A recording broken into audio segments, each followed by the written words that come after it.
بسم الله الرحمن الرحيم. الحمد لله الذي أنزل على عبده الكتاب ولم يجعل له عوجا قيما لينذر بأسا شديدا من لدنه ويبشر المؤمنين الذين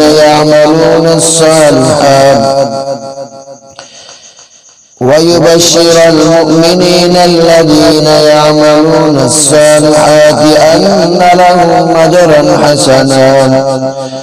ماكثين فيه أبدا وينذر الذين قالوا اتخذ الله ولدا ما لهم به من علم ولا لآبائهم كبرت كلمة تخرج من أفواههم إن يقولون إلا كذبا فلعلك باخع نفسك على آثارهم إن لم يؤمنوا بهذا الحديث أسفا إنا جعلنا ما على الأرض زينة لها لنبلوهم أيهم أحسن عملا وإنا لجاعلون ما عليها صعيدا جرزا أم حسبت أن أصحاب الكهف والرقيم كانوا من آياتنا عجبا إذ أوى الفتية إلى الكهف فقالوا ربنا آتنا من لدنك رحمة وهيئ لنا من أمرنا رشدا الذين كانت أعينهم في غطاء عن ذكري وكانوا لا يستطيعون سمعا أفحسب الذين كفروا أن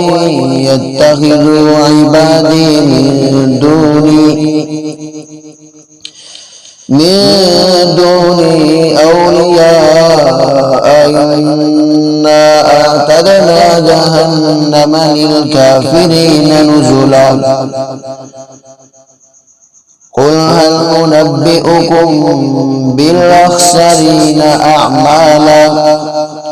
الذين ضل سعيهم في الحياة الدنيا وهم يحسبون أنهم يحسنون صنعا أولئك الذين كفروا بآيات ربهم ولقائه فحبطت أعمالهم فلا نقيم لهم يوم القيامة وزنا ذلك جزاؤهم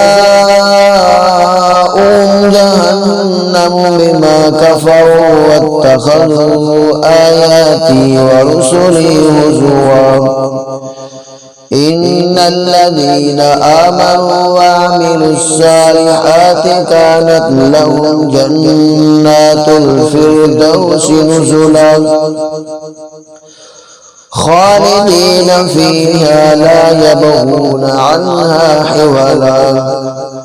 قل لو كان البحر مدادا لكلمات ربي لنفد البحر قبل أن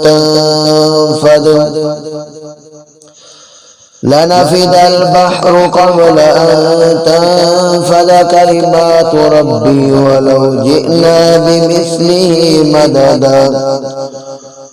قل إنما أنا بشر مثلكم يوحى إلي أنما إلهكم إله واحد فمن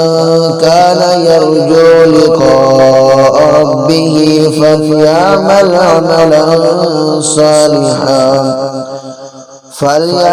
عملا صالحا ولا يشرك بعبادة ربه